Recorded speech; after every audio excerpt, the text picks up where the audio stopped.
اتخذوا احبارهم ورهبانهم اربابا من دون الله.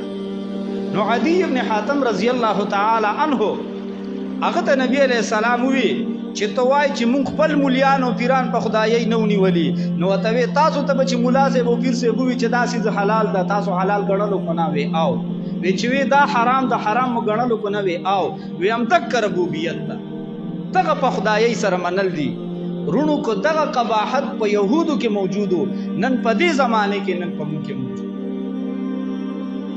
ما درته وی چې موږ د خپل دینی مشر او دینی پیشوا دینی لیډر سیاسی لیډر دغه په خلی باندې حلال چیز حرام او حرام چیز سکو حلال. ممکن دغه بیماری دغه قباحت موجود ده.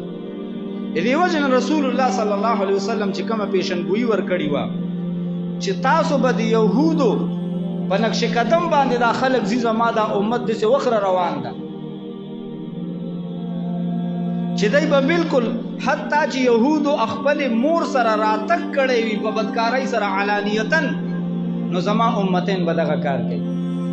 نن هغه د يهودو چې کمې غلطۍ وي کم قباحتونه وو الله دې معافي وکړي، نو هغه نن په مونږ کې سړي موجود. او دا یو غلطي نه ده، دا ډېر قباحتونه دي. ان شاء الله سلسله وار به د جمعو کې بیان لږ به خپل ګریوان کې سوچ وکړو چې مونږ کم طرف ته روان یو، مونږ د چا په نقش قدم روان یو. مونږ کې هغه د یهودو بل قباحت داو چې هغوی د نجات ټیکداران صرف او صرف څوک ګڼل خپل ځانونه. وقالوا لن يدخل الجنة الا من كان هودا او نصارى.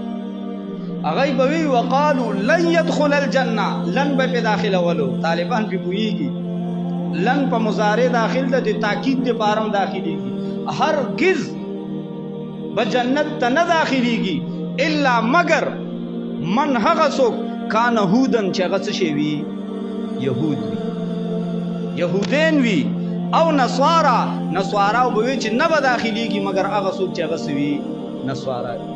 د جنت ټیکداران به صرف او صرف خپل ځان ګڼل، د نجات ټیکداران به صرف او صرف خپل ځان ګڼلو.